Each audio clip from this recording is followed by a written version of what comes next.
You know what the number one cause of procrastination is? It's a failure to start doing the task in the first place.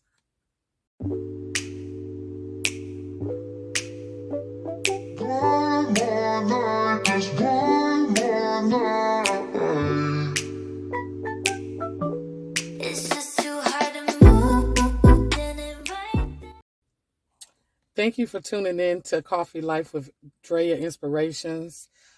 So I thought that I would do a quick video today about infatuation with procrastination. That's the title of this segment today. So this morning, super excited about it being Friday, but did not want to come to work today because I had so much to do, and I have a 3-day weekend, so I'm off for Valentine's Day, and I have so much to do over the weekend that I am literally in fear of starting anything because I feel like I'm going to either fail at the task or it's going to take too long. And then I'm just going to give up and just not do it anyway. Just because I just don't feel like it. I'm tired. I'm drained. It's been a rough week. Procrastination is the name of the game for some folks. And I'm one of them people. The problem with me is that I have a list of stuff that I do or have plans to do throughout the whole weekend, the whole week. And when I look at all of the tasks that I list on a piece of paper every week, I started on Sunday. It's a ritual that I do. By the time Tuesday gets here, I am so overwhelmed at how many tasks that I have scheduled myself to do throughout the whole week and the weekend that I literally just get to a point where I say, forget it. I'm not going to do but maybe a few. And then if that doesn't work out, I'm not going to do any of it. So I'm a full-time student. I go to Liberty University. I am also a full-time employee. I am also a full-time wife. If anybody knows about family life, that never is a job that you take a break from.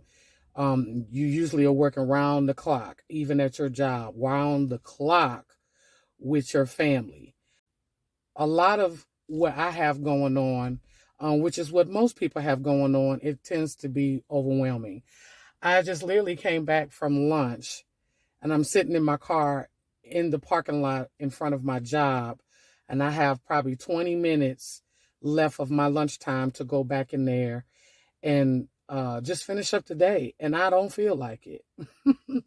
So on my way driving back from lunch, I discovered okay, look, so there's got to be a way. There's definitely got to be a way that you can eliminate the fear so that you won't be procrastinating on anything else, and that you can get the job done and get your goals accomplished and move on to the next task, right? So the suggestion for me that has worked for me is limit your list to an amount that is comfortable with you to do throughout the week. So making your list smaller. With making your list smaller, you probably have maybe, this is just an estimate, maybe 10 things that you can do throughout the week versus 50 to 75 things that you want to try to cram in a week and do it all at one time. Here's a prime example. When you study in small increments and you study throughout the week so that when it's time for you to test or to write a paper or anything, have all that information that has been downloaded into your head and stays there, right? But if you cramming something in Friday and you know that it has to be turned in by Sunday, okay, that's a lot for anybody to handle, especially when you have 50 million things that you have to do throughout that whole week or just within that day. And, cramming everything in at a short period of time, you're expecting to fail. You're going to fail. Nothing's going to go right because you're actually rushing the job. You're rushing the process, right? So, once when you rush anything, you forget stuff. I'm helping them with, or trying to get some assistance with me, and the other person is a procrastinator like me. So they tend to just forget stuff. It's overwhelming when you have 50 million things on a list throughout the week. So limit it to a smaller list. Another thing is if you start a task and you realize that, hey, I called this person because I need to get this information to be able to do this task, and that doesn't fall through, be patient, but be solid. So what I mean is, okay, be patient that the information is going to come through, but don't call somebody Monday and you need the information by Thursday, and you saying, well, I'll just wait until next Monday until their call.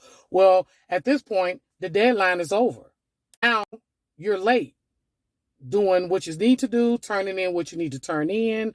It could be anything, numbers for your business, anything. So procrastination never helps anybody. It only hurts a person. And I'm seeing that with me now, this week. So I had a bump in the road this week where I found, this is TMI, but I found somebody dead at the job that I work at, and it just put me in a bump. It was literally a speed bump that altered me to be able to continue to do the things that I need to do. So now I got all these tasks that I've been trying to cram in. Thank God, I was able to cram most of them in, but now I'm exhausted because by the time I get off this evening to go home and get some rest tomorrow, I'm not even going to want to do the task that I have set it out for myself for the weekend. And so we have to be mindful that there are going to be some bumps in the road that alter life, that alter your mental, but you need to take a seat back and breathe and say, hey, look, let's see if I can work out a situation this way versus the way that I've been doing it. And hopefully that will help with me getting my tasks that I have planned to do done. It will help me with my mental. It would help me physically. And the task ultimately will be done.